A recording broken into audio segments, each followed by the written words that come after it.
Hi guys, welcome back to my channel and welcome if you're new. This is the second part of my life update, diabetic update, sit and talk update. The first one is called treatment update. That one is going to be in my iCard if you want to see it and you don't see it before, so you can go there and see it. This part is called type 1 diabetes anxiety. That is something that I'm living with it right now, so I want to talk a little bit about that. Just watch the rest of the video. I've been out of YouTube for some time.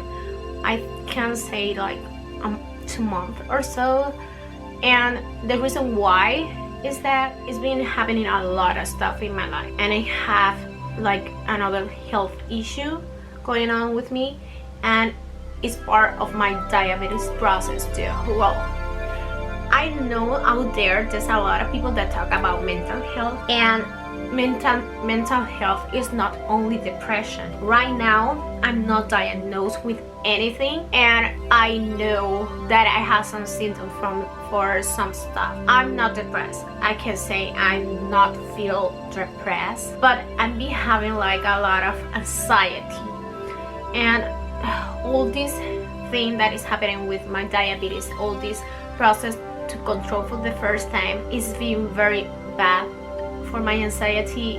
Actually, I think it's one of the stuff that is causing my anxiety. Since my last decade, I cannot stand making a mistake with my health. I feel all that pressure, and I feel like that I have to take care. I don't want anything happen to me. I know that it's not in my hands, that if something is gonna happen, it's gonna happen. And I'm not talking about my diabetes only, but one of the things is checking my blood sugar all the time, and I know it's helping me. It's not helping me, and it really is helping me.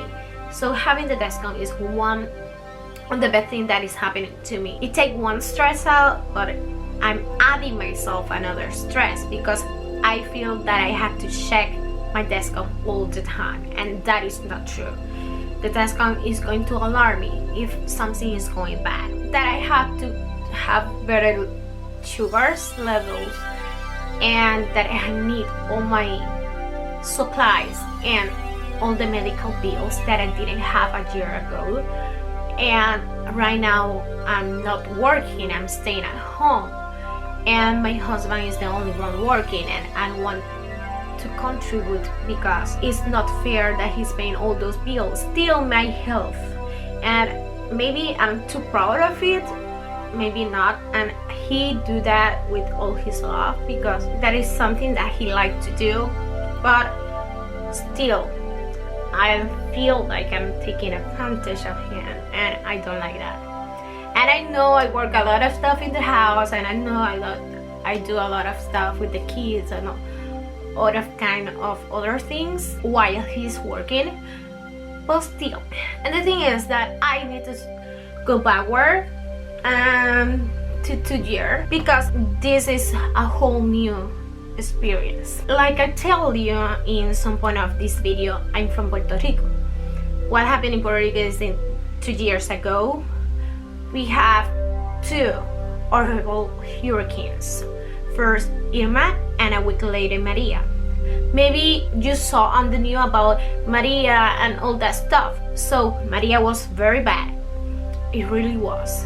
And it wasn't only the hurricane, it was the condition of living there. I always have like an extra stock of all my insulins and all my medical stuff, but even with that I don't have enough insulin being in Puerto Rico. We lost communication with my husband. My husband was in the States at that time, and we lost communications with him for a few days because all the communication were out. We didn't have electricity, we didn't have cell phones, we didn't have anything to communicate with anyone. Then because all the situation that were in there, yes, there were some help with the health and medication and stuff like that, but because I have my own stuff, I didn't try to get to there. We were trying to find more stuff like water and ice and food, because I stay with my mother and we were a lot of mouth to give food. That is when everything started.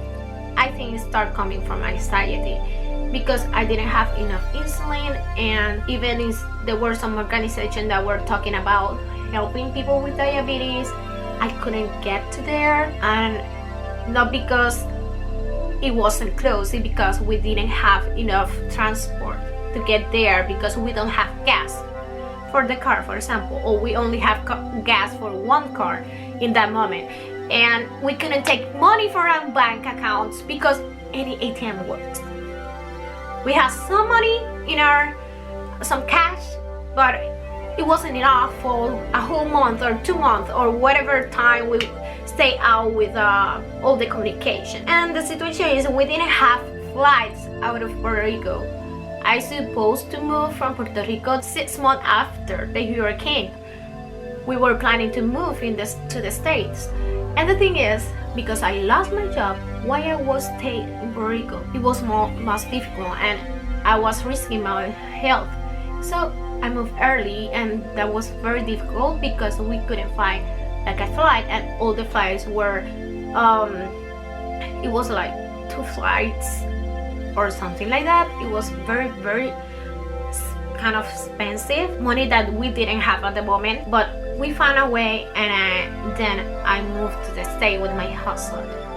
The kids stayed in Puerto Rico, and it was everything more difficult. We start over here from zero. We leave everything in Puerto Rico. We didn't have not even worse to sleep.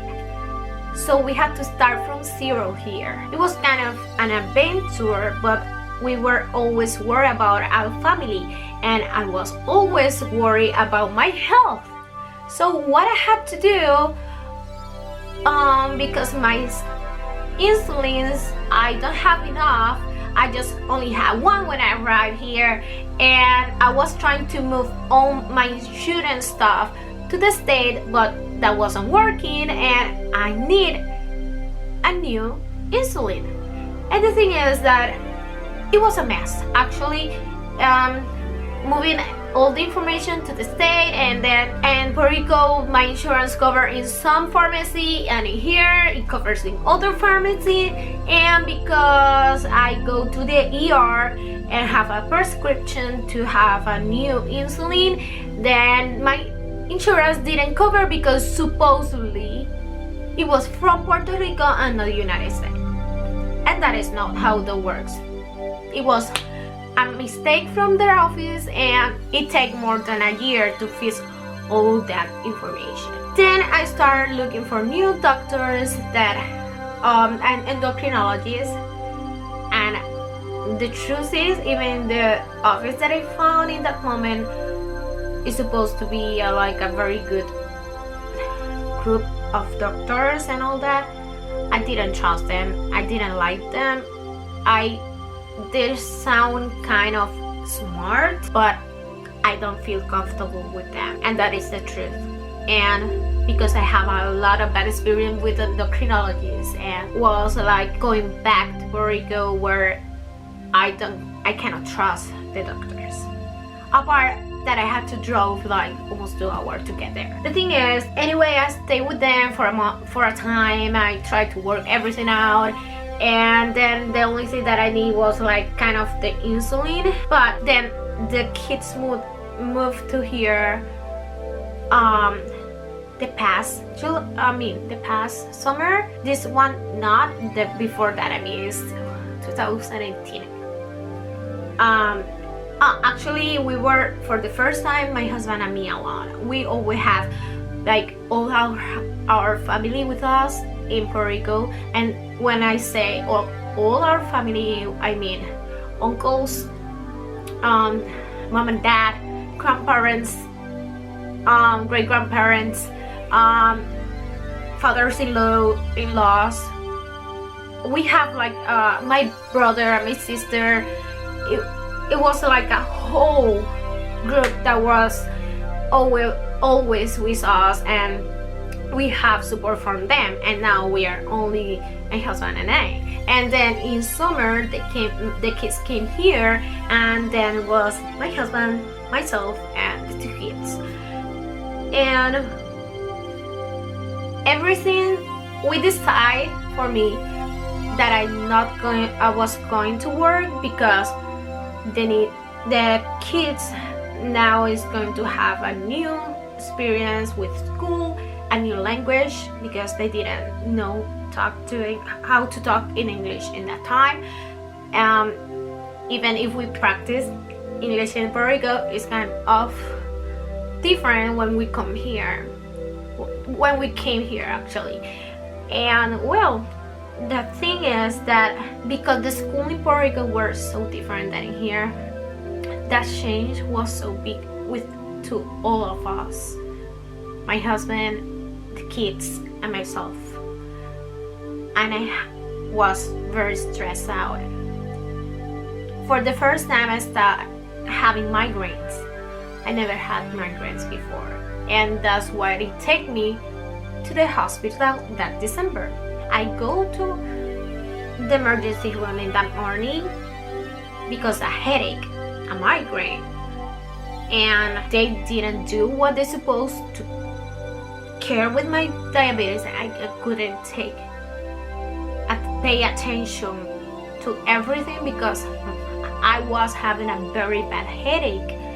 So the thing is that when I finish with my headache, I go back to my house, and then I start all my symptoms of DKA, because I couldn't check my blood sugar in the hospital, and I couldn't have insulin because they didn't let me.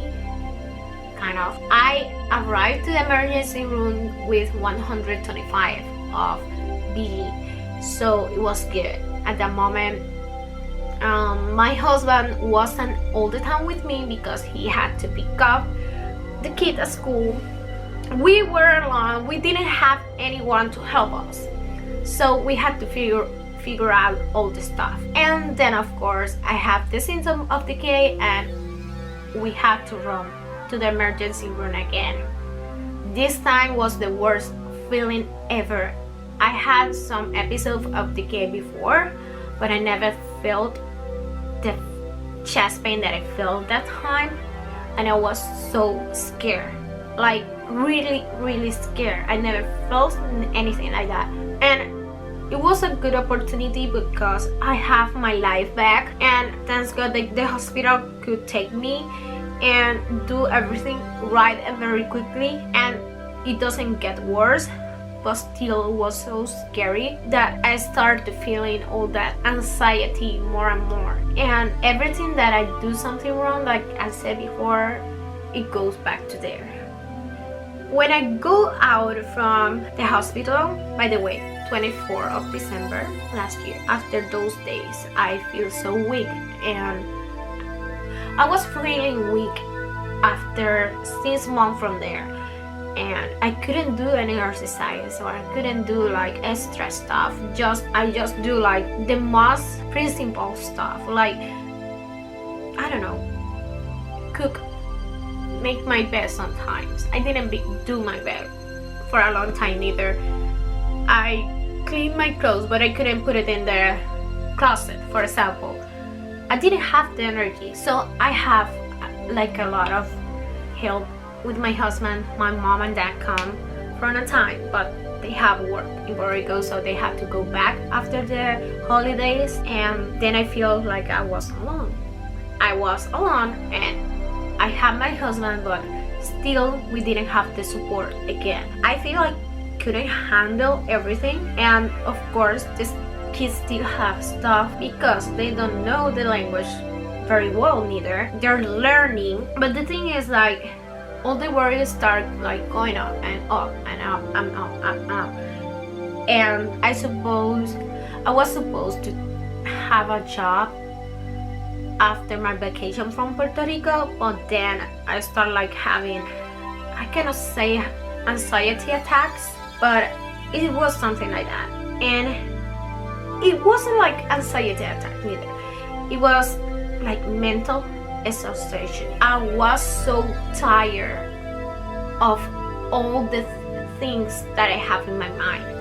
I was so tired of planning what I had to do. I was so tired of looking for the consequences. I was so tired of all the stuff that was happening, and all the worry that was happening for my family in Puerto Rico, or my brother that moved to Miami, or what is happening with my kids, or what is happening with my husband. So I couldn't take it anymore. And I mean, I couldn't take it anymore. Like, I was exhausted.